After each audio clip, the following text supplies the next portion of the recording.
Funding for the Hinckley Report is made possible in part by the Cleone Peterson Eccles Endowment Fund.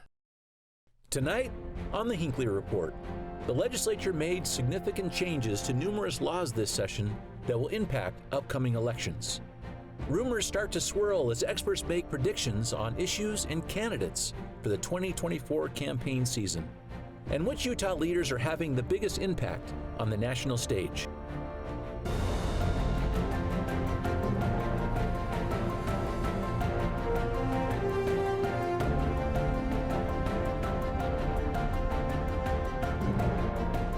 Good evening and welcome to the Hinckley Report. I'm Jason Perry, Director of the Hinckley Institute of Politics. Covering the week, we have Scott Howell, former Democratic State Senator, Saige Miller, political reporter with KUER, and Rod Arquette, host of the Rod Arquette Show on KNRS.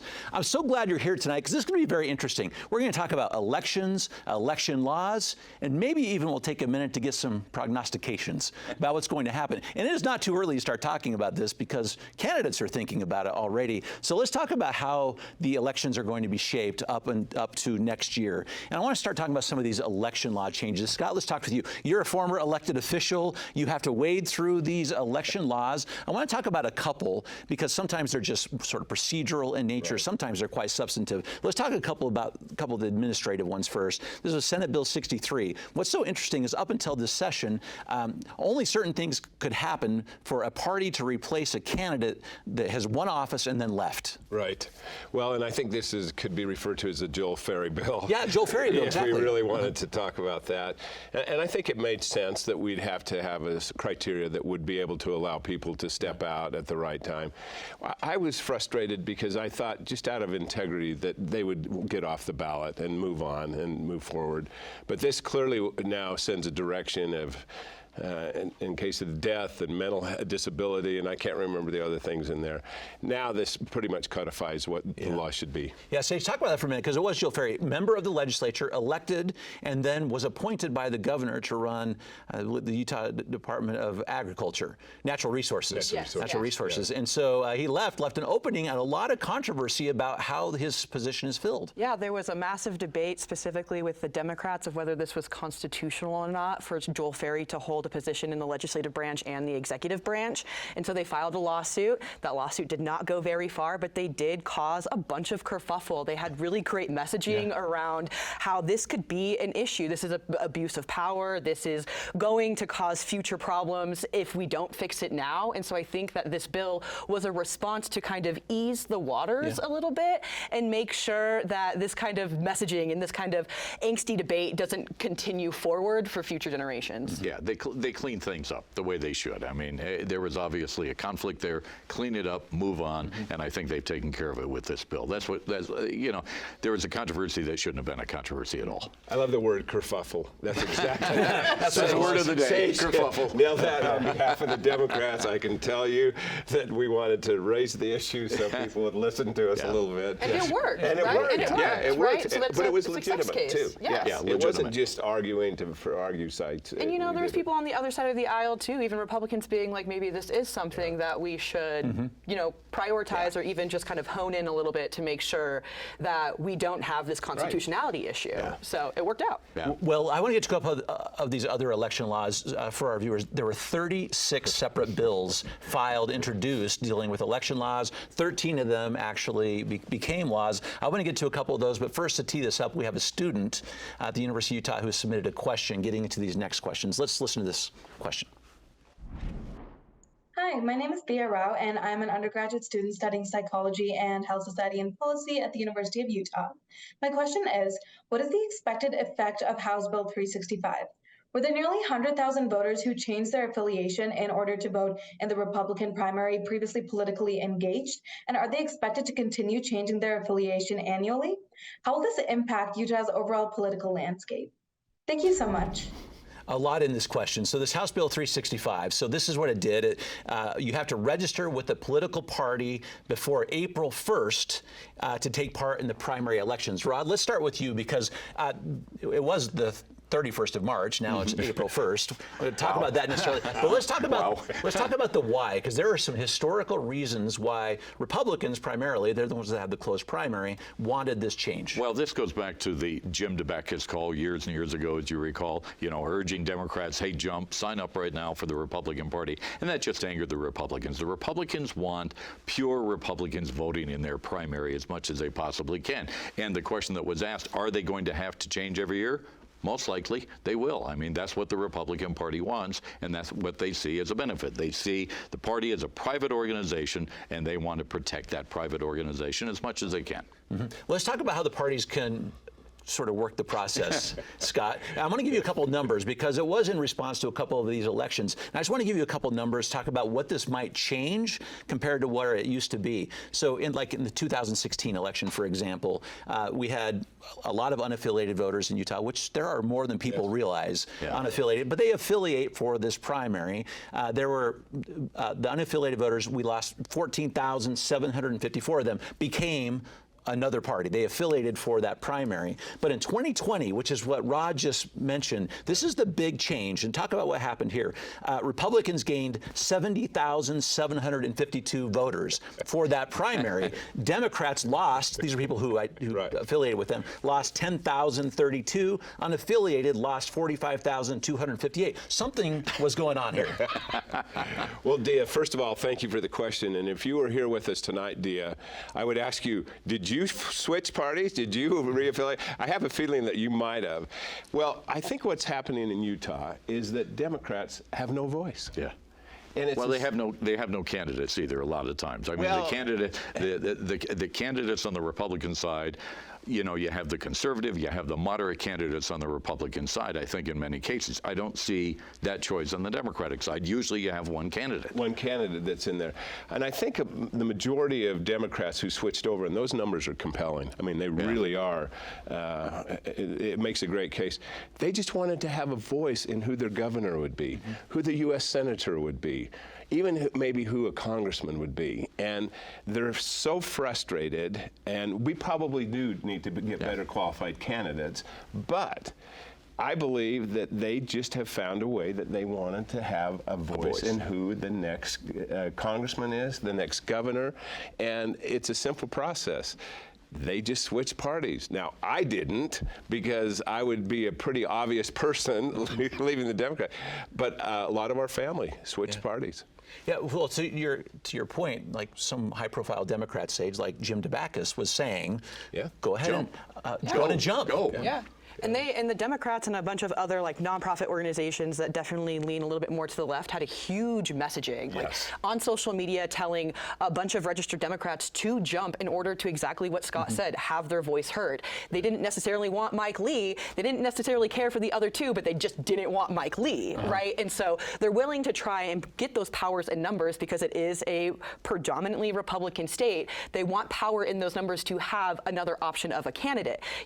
That's happened multiple times. It happened when the Governor Cox and it was John Huntsman, right, where a bunch of people jumped because they wanted Huntsman over Cox. And so changing it by a day, I just think messaging might get stronger on the left side to be like, the registration is changed, giddy up, let's go. And it is April Fool's Day. So the one day changed. Scott, just one comment on this too, because what you mentioned was interesting, because one might say jump parties so you can sort of pick a candidate that's less strong. Right. That's not necessarily the case, though. Sometimes it seems like you're saying it's so we can pick a candidate that we want the most. It really is. It's 100%. And I think John Huntsman was a great example of a lot of Democrats liked him. And they wanted to switch over to have that voice. And it's 100%. I know in the Senate race, lots of my friends were done with Mike Lee, and they wanted a woman. Allie and Becky fit the profile of what they were looking for. And Rod made a good point. They're moderate Republicans too, as opposed to a far-right Republican. And I think that that's really where our state is. But Rod's also right, the candidates that Democrats have to have. We've got to have really good moderate candidates that appeal to everyone. Yeah, but I think you make a good point on the other candidates versus Mike Lee. If you were at the state Republican convention, Mike Lee is a rock star right now with that conservative crowd. I mean, he is a rock star, and they want to protect their rock star. The conservative base of that party wants to protect Mike Lee because to him, he is their rock star. Rod, the final point on this, these changes of the law, this party rating idea is what people call it here. Is it resolved now, do you suppose? What are you hearing in Republican circles? Well, I don't think it's resolved still. I think there's still some out there who are having questions about this. They want to debate this a little bit more. I mean, you saw the party chairman try and get rid of the caucus convention system yet again. There's still a strong core of Republicans out there who like the caucus convention system. They don't want to do the signature route, but I don't foresee that changing right away. It may not. It may be there forever. It'll be at this point. Yeah, it'll be a fight if it is. Yeah.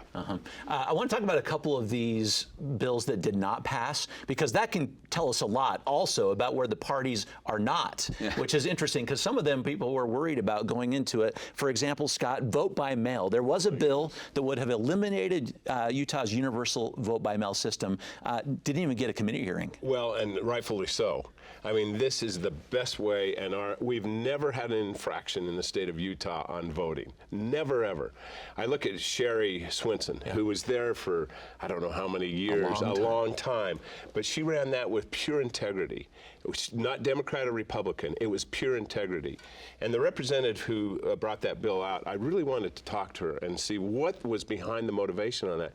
Because voting by mail, who doesn't want that anymore? Well, first and foremost, Utah was one of the very first states to roll out vote by mail, and it's been incredibly successful. To use the word kerfuffle again, we're one of the only states that didn't have a massive kerfuffle in 2020 when most people were voting by mail because of the pandemic. We wavered very well. The lieutenant governor and the lieutenant governor's office and the people who oversee elections were very proud. They like applauded. Certified everything. Yeah, they applauded the way that we ran it very smoothly. And there was also that Hinckley Institute of Politics and Deseret News poll that said most people are pretty stoked by vote by mail. 80%. So it seems like it would be going against the populace of constituents to try and erase that. Additionally, vote by mail is very good for rural areas, and it allows them easier access to exercise their constitutional right of voting. And senior and citizens people who have disabilities. Exactly. There's a whole section of people. So it seems like you would be annihilating a base that would most likely vote for you if you did this. I was surprised on the vote by mail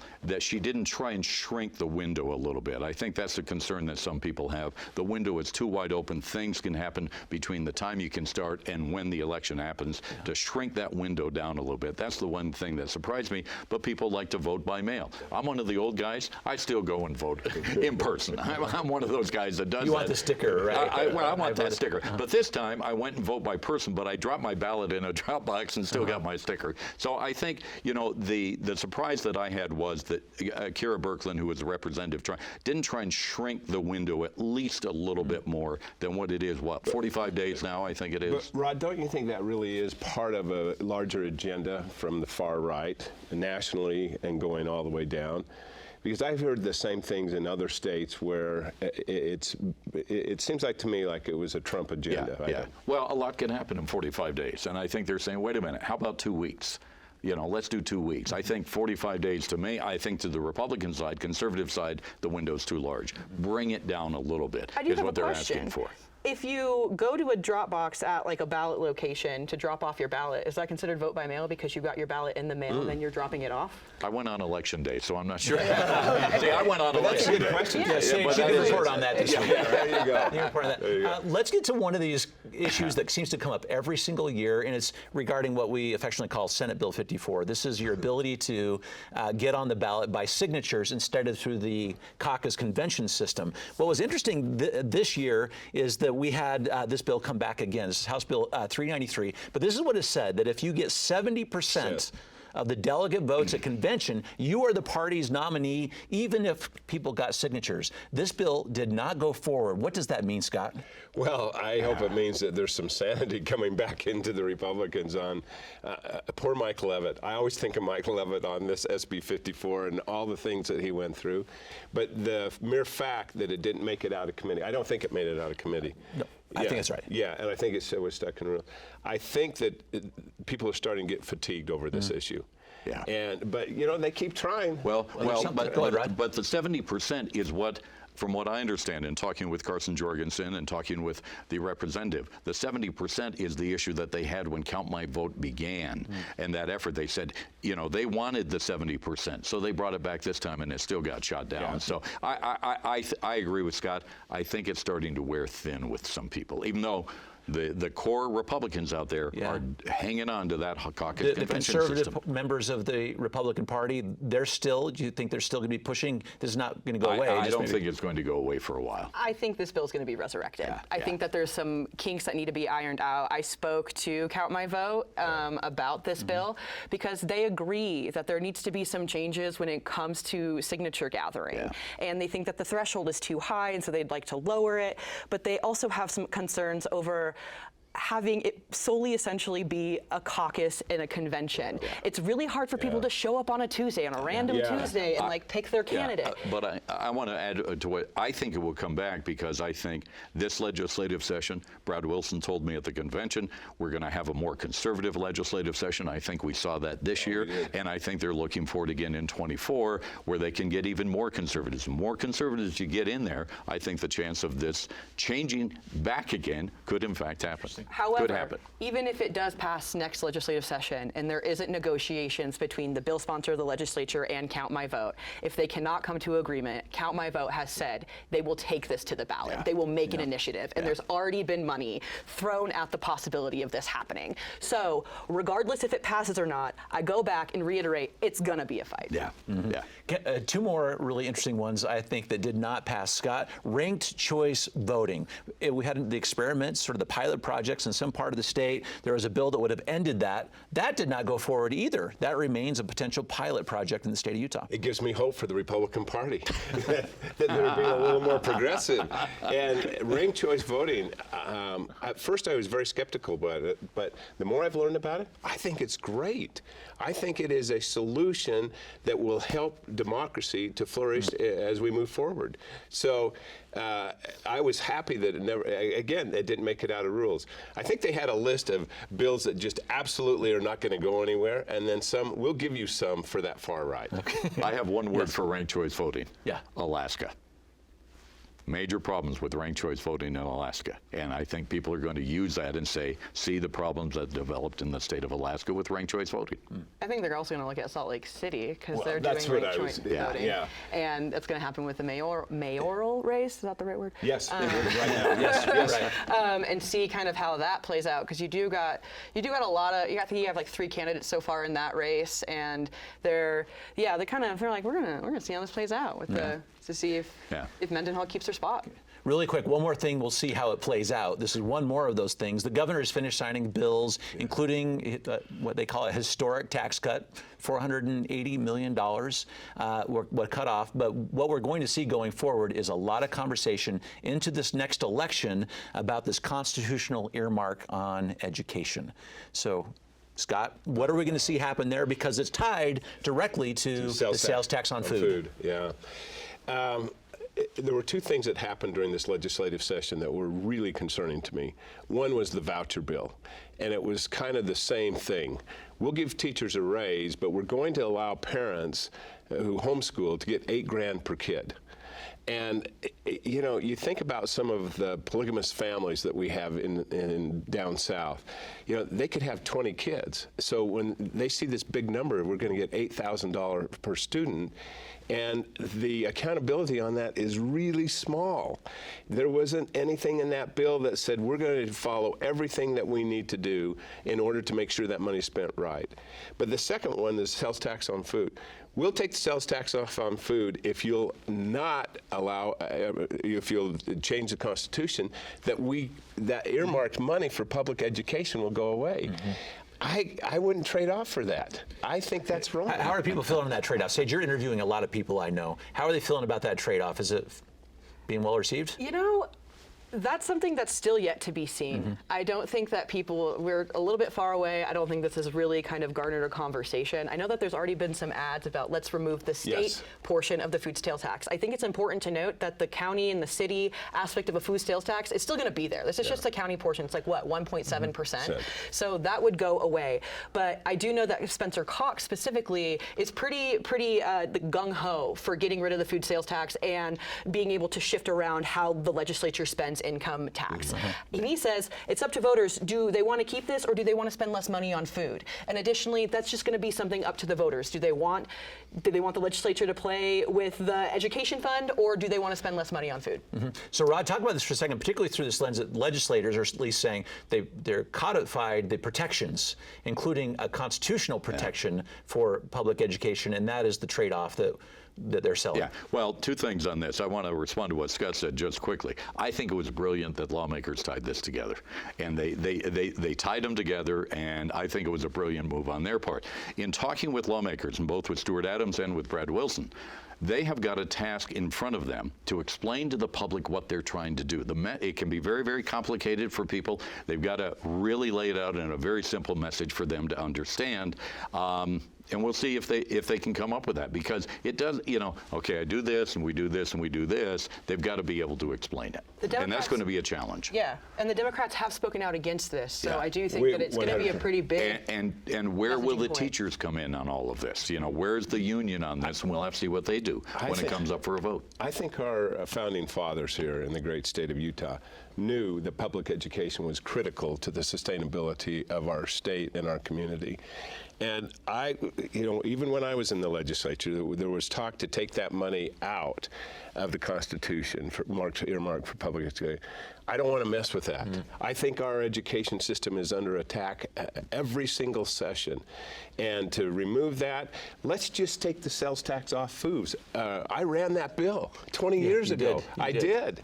Senator Wattups and I ran it together. And we got it off for a while, but then it was reenacted.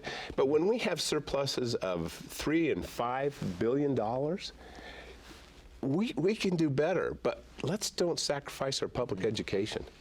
Of course, these policy changes depend on who wins the election, right? And so, could you mind if we do some prognostication a little bit now? Because it's so interesting, and it's not too early. We're going to start seeing some people announcing in the very near future, and I want to talk about a couple of those. First, let's talk about the governor's race a little bit. Governor Cox announced very early, which seems to be his trademark. Very early. Quietly too. Kind of quietly too. I mean, there's no big announcement. Just kind of, I'm going to run for re-election. Yeah, he announced it during a press pool individual with reporters. It was very quiet. By the way, I'm running for re-election. Like one person asked a question, he was like, "Yes, I am going to do that." Next question. So some speculation there too. We see some Republicans even now who are going out saying they have some interest in that spot. Carson Jorgensen of interest was the chair of the Utah Republican Party, has stepping down. We can see anything there, Rod? I do see something there. He's interested in doing something, and it wouldn't surprise me if he does go for governor. I think there's something. I think he wants to do it, and we'll see what happens. Okay, how about Senator Romney? Scott, will he or won't he? So it's a big question. If he decides to run, it changes who gets in this race in a very significant way. Well, people know my feelings about Mitt Romney. I think he's one of the best senators that we've ever had from this state. I put him in the category of Frank Moss and people like that. And I think Mitt is a even-tempered moderate that looks at both sides, and he's willing to take on the hard issues. But I'll tell you, it is a tough, tough position for him with the far right. I mean, he has not made any friends there. It's been very difficult for him. I hope he runs again, but he's given a lot of public service, and we have a good chance of getting the Olympics. Who knows? He might be the next Olympic guy again. So it's going to be interesting. I've heard other names on the Republican side: Thomas Wright, John Curtis, Congressman John Curtis, Speaker of the House Brad Wilson. Yeah, Jason Chaffetz's Jason name Chaffetz. is out there. Is out there. Yeah, his name has been mentioned. You want to take just one? Oh, go ahead, Saige. No, Thanks. I think this is going to be an interesting race. I wouldn't be shocked if Mitt Romney threw in the towel. He's been in the game a really long time. I would understand if during the later years if he just wanted to calm down, hang out with his family, figure it out. But I do think that whoever his predecessor is going to kind of show where Utah politics is at. Mitt Romney is a moderate, and we also have to look at the fact that a lot of Utah voters are moderate. They're purple, they're unaffiliated, they're kind of on the fence. They're not all Mike Lee stands, right? So if somebody like John Curtis were to step up to the plate, I think that that would kind of fill the void of Mitt Romney. It would be a good replacement for that pool of voters that like Mitt Romney and don't want to see two Mike Lees in the legislature. I said at the beginning of the year, I think he runs and I think he wins again.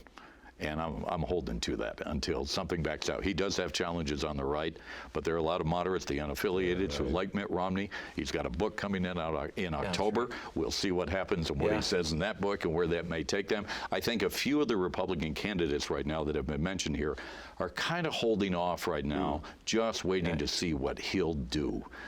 They may form exploratory committees just to take a look and test the waters out there, but I think it all hinges on what he wants to do. He will have a challenge. At the convention, that's going to be a huge challenge for him. He'll have to go the signature route. He really will. Because I don't know if he'll even get out of convention. You know, the other guy that I heard, Jason Perry, and I don't know if we can confirm that right.